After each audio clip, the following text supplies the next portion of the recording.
अब मैं 2017, 18, 19 के जेईई एडवांस के कॉम्प्लेक्स नंबर के क्वेश्चन को अलग से करने जा रहा हूं, क्योंकि दिशा पब्लिकेशन की बुक में जो क्वेश्चन थे वो 2016 तक थे, तो इसलिए मैं 2017, 18, 19 के क्वेश्चन को अलग से कर रहा हूं।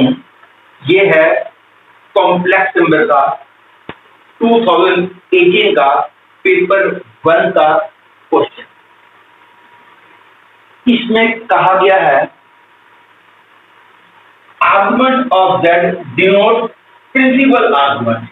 वैसे भी जब स्मॉल a बोल दिया जाता है तो इसका ऑटोमेटिकली मतलब प्रिंसिपल आर्गुमेंट हो जाता है।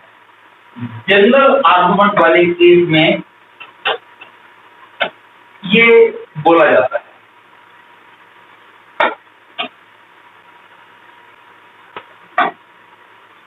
Okay, now argument of that lies between -pi and pi, ये तो हम जानते हैं, डेफिनेशन है प्रिंसिपल आर्गुमेंट की। अब you have to find the true false of the statement. कौन कौन सी स्टेटमेंट ट्रू है और कौन कौन सी फॉल्स है। पहला क्वेश्चन को करने के लिए याद रख लो, argument of a plus bi। Small a का मतलब मैं प्रिंसिपल आर्गुमेंट से डील कर रहा हूं। तो प्रिंसिपल आर्गुमेंट निकालने का प्रॉपर फॉर्मूला बुक्स में mod b upon mod a करके यूज करते हैं, लेकिन हायर लेवल के क्वेश्चन में उसको यूज करना मुश्किल काम है। मैं जो बताऊंगा ये हमेशा चलने वाला वे है, हायर मैथमेटिक्स में इसको यूज कर सकते हो, और वो फॉर्मूला है tan inverse b by a if a is greater than। इसका argument mean principal argument tan inverse b by a होगा, लेकिन ये वाला फॉर्मूला तब वैलिड है यदि a पॉजिटिव हो, और यदि a नेगेटिव हो तो प्लस माइनस पाई आता है if a इज नेगेटिव।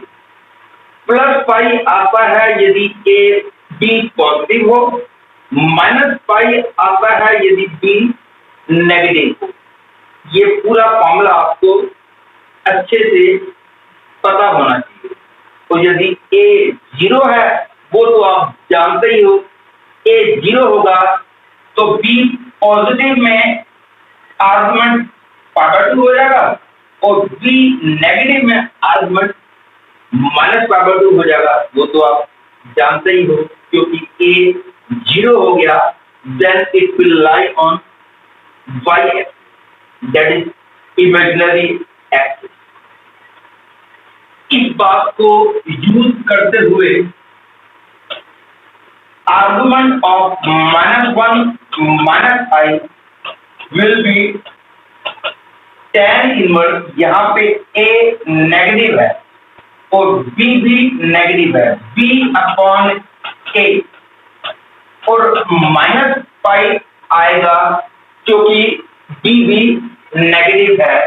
ये बन गया tan inverse 1 minus pi, that is pi by 4 minus pi, that is minus 3 pi by 4, जबकि लिखा गया है पाई बाय 4, जब it is clearly a wrong choice, and wrong it means this is false.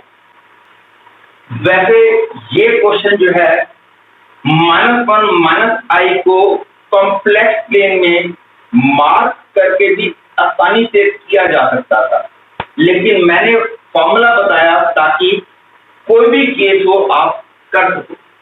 -1 -i को plane में mark करोगे तो आसानी से देख सकते हो कि आर्गुमेंट जो है -3π/4 होगा।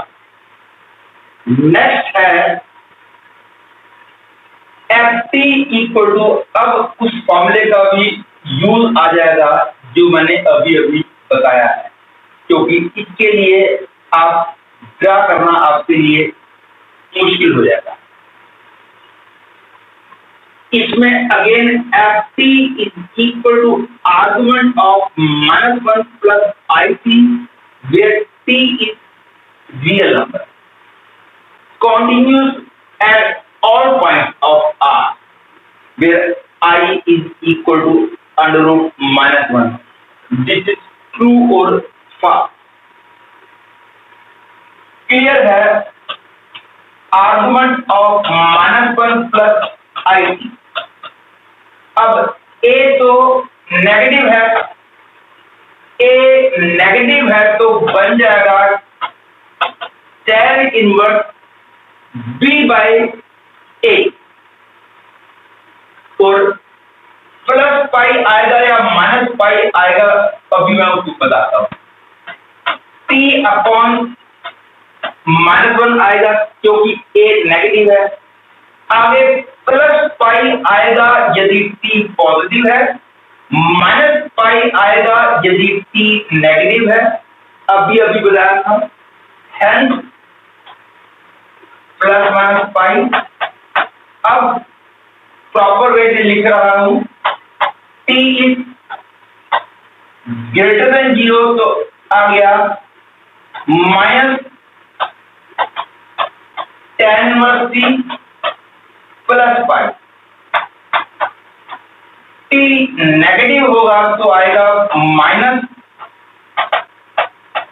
tan इनवर्स T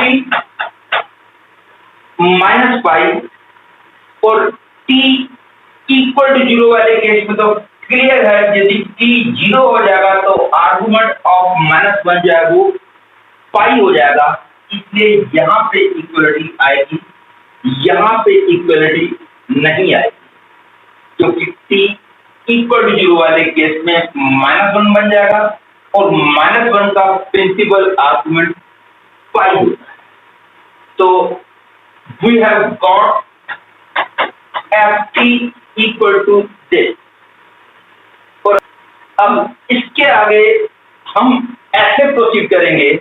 ये क्लियर है क्योंकि उसने कॉन्टिन्यूटी डिस्कस करने के लिए कहा है, where t is any real number। t positive है तो ये है, और tan inverse t is a continuous function, ये भी आगे कॉन्टिन्यूस है, तो ft डिसकॉन्टिन्यूस हो सकता है तो केवल 0 पे हो सकता है, बाकी सब t पॉजिटिव के लिए कॉन्टिन्यूस, t नेगेटिव के लिए कॉन्टिन्यूस। अब ये क्लियर है, f0 इज इक्वल टू 5। अब हम राइट हैंड लिमिट निकालते हैं। Limit t tends to 0 plus minus tan inverse t plus 5। t 0 को टेंड करेगा तो ये पूरा 0 को टेंड करेगा और लिमिट आ जाएगी 5। वैल्यू ऑफ फंक्शन भी 5, राइट हैंड लिमिट भी 5, लेकिन अब लेफ्ट हैंड लिमिट की बात, limit t tends to 0 minus tan inverse t minus 5।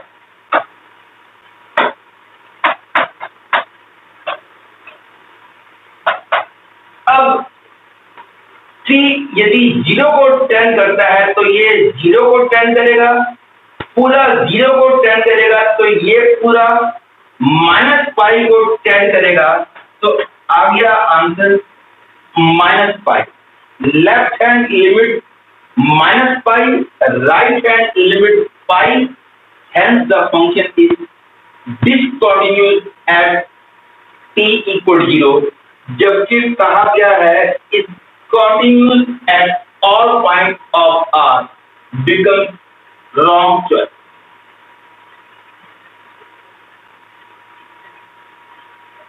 Next is for any two complex numbers z1 and z2, argument of z1 upon z2 minus argument of z1 plus argument of z2 is integral multiple of 2 pi।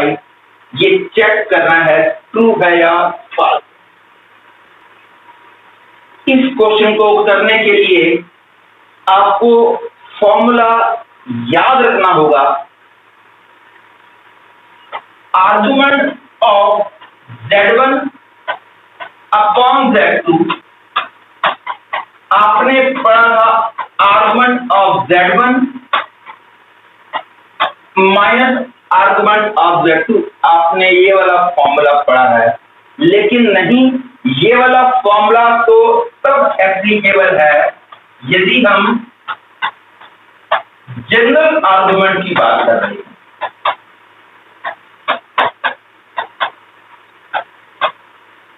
Principal argument में this is not surely equal to this. इसकी value जरूरी नहीं कि ये आए, क्योंकि argument of z1 minus argument of z2 को subtract करने के बाद आंसर माइनस पाई और पाई के अंदर रहेगा, इसकी कोई गारंटी नहीं है। जबकि लेफ्ट हैंड साइड में क्योंकि प्रिंसिपल आर्गुमेंट की बात की जा रही है, इसलिए लेफ्ट हैंड साइड की वैल्यू माइनस पाई और पाई के बीच में ही होगी, लेकिन राइट हैंड साइड में प्रिंसिपल आर्गुमेंट को सब्ट्रैक्ट करने के बाद इसकी वैल्यू माइनस पाई और पाई के बीच में रहेगी, इसकी कोई गारंटी नहीं है। इसलिए प्रॉपर फॉर्मूला जो है वो ये है। In the case of principal argument plus में 2n पाई। ये n क्या होगा? n एक ऐसा इंटीजर होगा जिससे कि इस पूरे की वैल्यू, जिसको पुट करने से इस पूरे की वैल्यू माइनस पाई और पाई के बीच में आ जाए। पक्की बात है, n केवल एक ही इंटीजर ऐसा निकलेगा जिसके लिए इस पूरे की वैल्यू माइनस पाई और पाई के बीच में आएगी। तो जो इंटीजर यूज करने से माइनस पाई और पाई के बीच में आ जाएगी, हम n की वो वाली इंटीग्रल वैल्यू यूज करेंगे। It depends upon the question कि n की वैल्यू क्या ली जाएगी। It varies from question to question. तो अब जो है इसको इधर ले जाएं, इसको इधर ले जाएं, तो argument of z1 minus argument of z2 plus argument of z2 will be equal to 2n pi where n is integer। तो ये जो है ये बात बिल्कुल ठीक हो गई। This is integral multiple of 2 पाई वाली बात ठीक हो गई, एंड दिस इज ट्रू। कई बच्चों को थोड़ा सा दिक्कत आ रही होगी यदि उनके थ्योरी वीक है, क्योंकि सी पार्ट में उनके लिए नई बात आ गई होगी। वैसे ही argument of z1 into z2 के लिए भी है, लेकिन अब वो सारी बातें मैं डिस्कस नहीं कर सकता। मेरे को केवल जितनी रिक्वायरमेंट है मैं उतनी बात बोल रहा हूँ, क्योंकि मैं कॉम्प्लेक्स नंबर की इस टाइम थ्योरी नहीं पढ़ा रहा। यदि आपको थ्योरी वाला लेक्चर अटेंड करना है तो आप डिफरेंट लेक्चर में जाइए। प्रेजेंटली मैं केवल पिछले सालों के क्वेश्चन के सॉल्यूशंस को डिस्कस कर रहा हूं। अब नेक्स्ट है for any three given distinct complex numbers z1, z2, z3, locus of the point satisfying this condition lie on a straight line. True or false? इस क्वेश्चन को करने के लिए मैं एक बार फिर से मेरे को फॉर्मूला आपको याद दिलाना होगा, क्योंकि बहुत सारे बच्चों को या तो यह फॉर्मूला भूल जाता है या पता ही नहीं होता। इसलिए मैं दोबारा से, पहले भी मैं बता चुका हूं, दोबारा से इस क्वेश्चन को करने से पहले मैं वो वाला फॉर्मूला फिर से बता रहा हूं। वो ये है कि सपोज दो लाइनें हैं, वो किसी पॉइंट Z1 पे कट कर रही हैं, मतलब कि जहां पे कट कर रही हैं वहां का एफिक्स है Z1, और यहां पे कोई एक पॉइंट है इधर जिसका एफिक्स Z2 है, इधर भी कोई एक पॉइंट है यहां पे जिसका एफिक्स Z3 है। सपोज मेरे को ये वाला एंगल निकालना है, जो एंगल निकालना हो वहां पे एंटी क्लॉकवाइज डायरेक्शन बना लो, पॉइंट के नाम रख दो, और उसके बाद ध्यान रखो मैं प्रिंसिपल आर्गुमेंट की बात कर रहा हूं। स्मॉल ए का मतलब principal argument. It is upon में आएगा एबी वेक्टर, जहां से एंगल शुरू होता है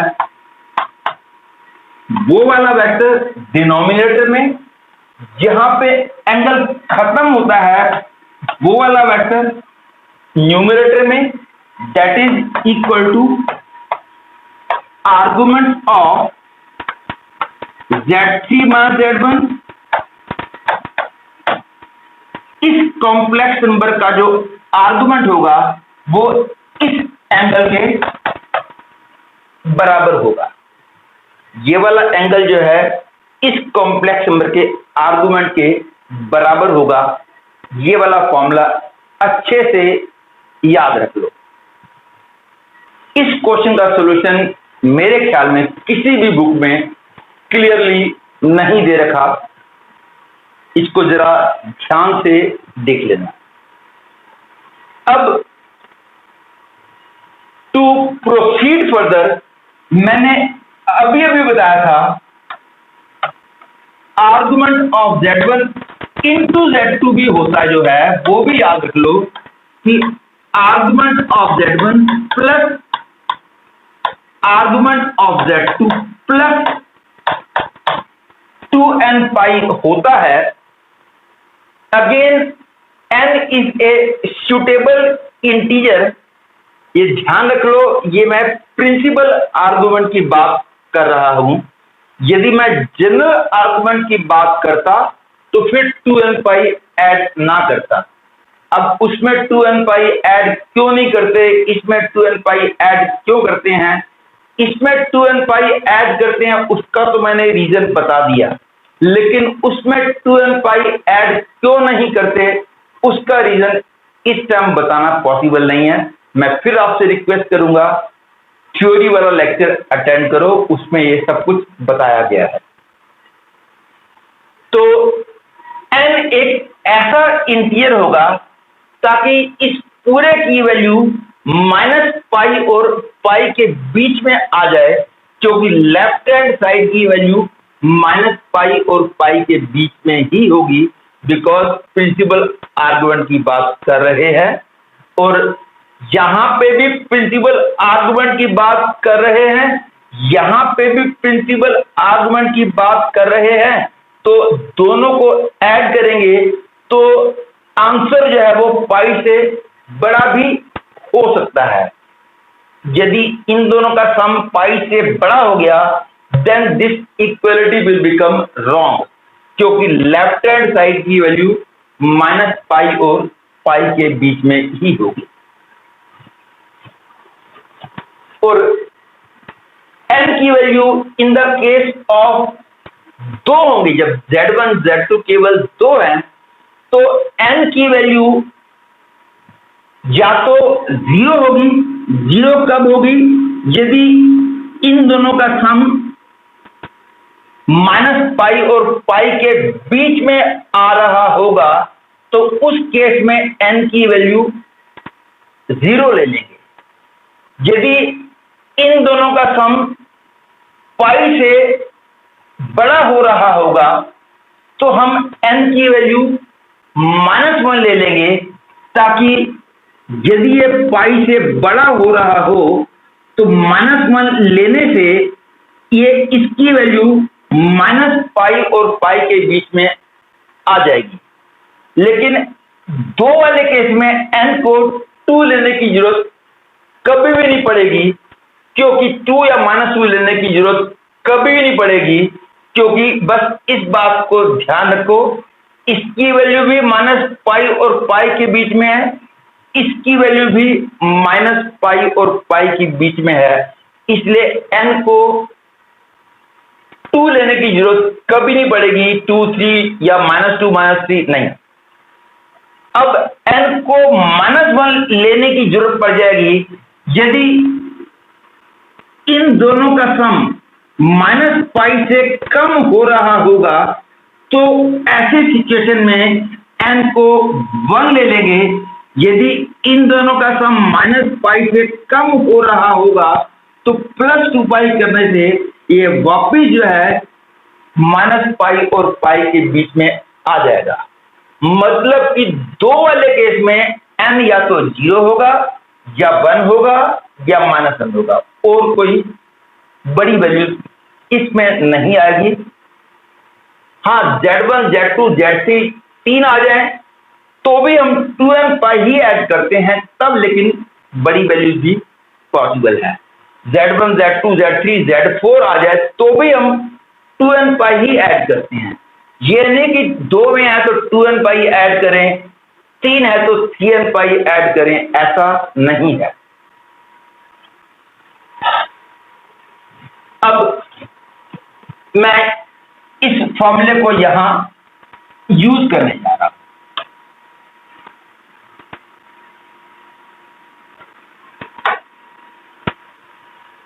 कई बच्चों को हो सकता है समझने में दिक्कत आ रही हो, वो केवल तभी आएगी यदि आपके प्रैक्टिस की कमी है या फिर आपके कॉन्सेप्ट अभी थ्योरी वगैरह क्लियर नहीं है, क्योंकि थ्योरी का अकेला क्लियर हो जाना भी काफी नहीं होता।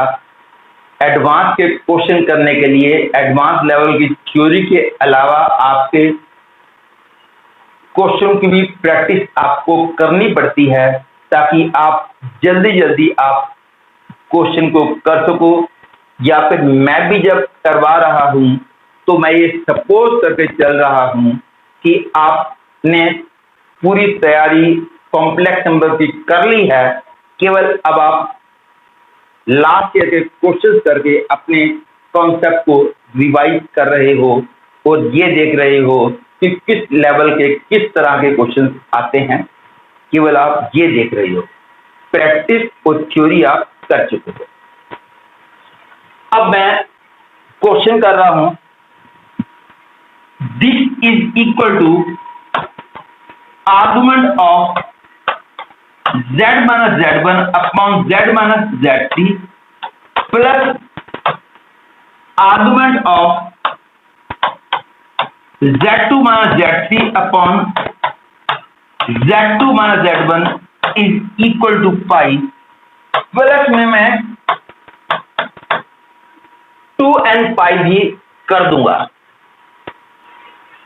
अब n को या तो 0 होना होगा या 1 या -1, बस ऐसा लेना होगा वैल्यू n को, ताकि इन सब का सम पाई आ जाए। क्योंकि प्रेजेंटली ये है प्रिंसिपल आर्गुमेंट, ये भी प्रिंसिपल आर्गुमेंट, दो प्रिंसिपल आर्गुमेंट को ऐड करने पर रिजल्ट पाई से बड़ा हो सकता है। This implies that argument of z minus z1 upon z minus z3 plus argument of Z2 minus Z3 upon Z2 minus Z1 is equal to 1 minus 2n into पाई। ये clear है, इसकी वैल्यू पाई से कम होगी, इसकी value pi से कम होगी, इन दोनों की वैल्यू माइनस पाई से ज्यादा होगी, तो पूरे की वैल्यू माइनस 2 पाई और 2 पाई के बीच में ही होगी। अब जरा राइट हैंड साइड पे आ जाओ। n को 0 अलाउड है क्योंकि इस पूरे की वैल्यू माइनस 2 पाई और 2 पाई के बीच में है। n को 1 अलाउड है क्योंकि ये तब माइनस पाई बन जाएगा, क्योंकि ये माइनस 2 पाई और 2 पाई के बीच में है। लेकिन n को -1 भी अलाउड नहीं है क्योंकि ये अदरवाइज 3 पाई बन जाएगा, जो कि पॉसिबल नहीं है। तो for the equation to be valid only possible case is n equal to 0 और 1। मैं 0 वाला केस लेके चल रहा हूं और -1 वाला केस देखना बिल्कुल भी मुश्किल नहीं है, बस केवल डायरेक्शन का फर्क पड़ जाएगा। मैं केवल 0 वाले केस को डिस्कस कर रहा हूं। अब फॉर्मूले के हिसाब से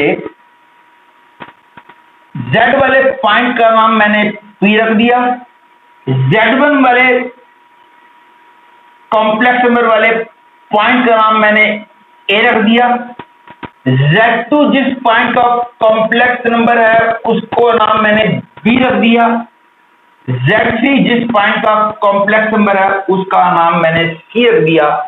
तो ये इक्वेशन बन गई argument of AP vector, CP vector, argument of CP vector equal to pi. मैं डायग्राम ड्रा करता हूं। ये वाला पॉइंट है क्योंकि आपने देखा था कि जो यहां पॉइंट, इस पॉइंट का एफिक्स है, वो वाला पॉइंट न्यूमरेटर डिनोमिनेटर दोनों में आता है। आप याद करो, यहां A था, यहां B था, यहां C था, तो हमने लिखा था आर्गुमेंट ऑफ, अपॉन में लिखा था AB, ऊपर लिखा था AC। मतलब कि जो पॉइंट कॉमन होता है वहां पे दोनों लाइनों ने कट किया होता है। इसमें दोनों लाइनों ने P पॉइंट पे कट किया होगा और बाकी दोनों पॉइंट होंगे A और C। अब ये डायग्राम ठीक है कि नहीं है, अभी देखते हैं। अब एंगल CP से शुरू होना चाहिए, AP तक जाना चाहिए और डायरेक्शन होनी चाहिए एंटी क्लॉकवाइज। लेकिन ये डायरेक्शन तो क्लॉकवाइज है, मतलब कि ये वाला एंगल जो है वो नेगेटिव आएगा, ये वाला एंगल नेगेटिव आएगा। अब मैंने अभी बताया था, यहां पे या तो पाई आएगा या माइनस पाई आएगा।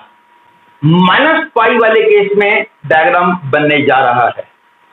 अब हम जानते हैं कि किसी भी सर्कल में ऑपोजिट एंगल्स का सम हमेशा पाई होता है।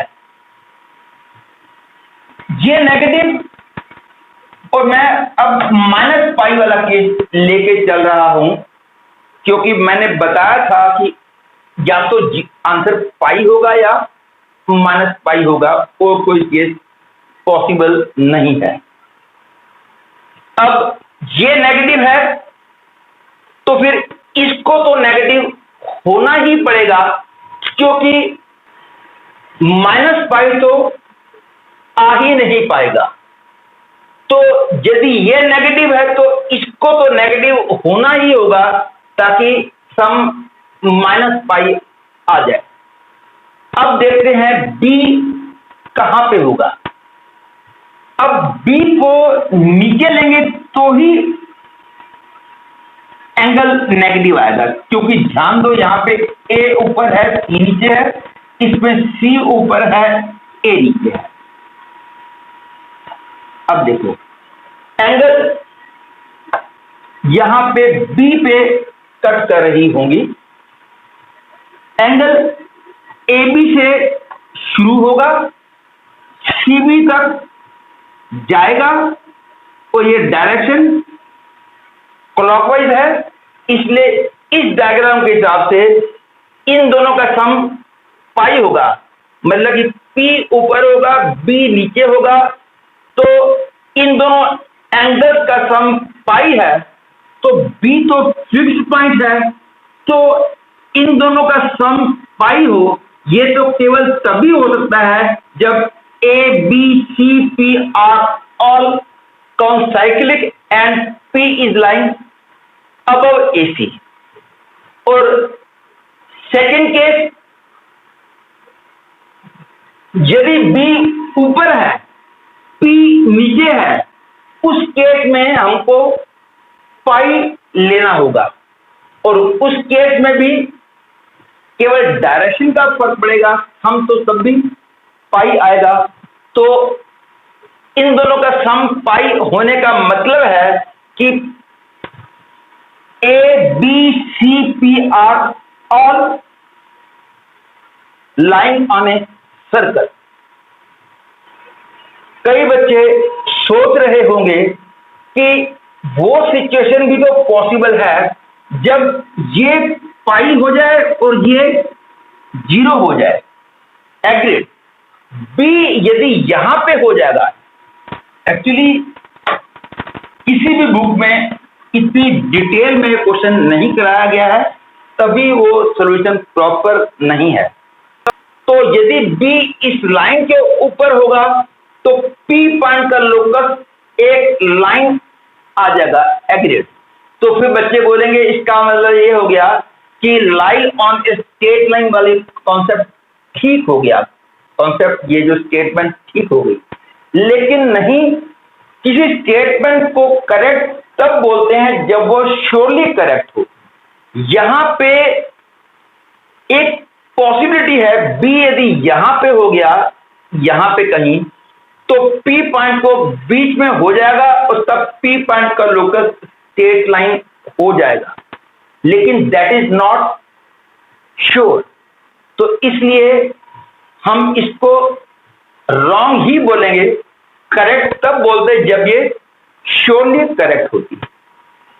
और आगे आई थिंक बाकी केसेस अपने आप डिस्कस कर लोगे, यहां पे पाई आ जाए वो मैंने बता ही दिया है।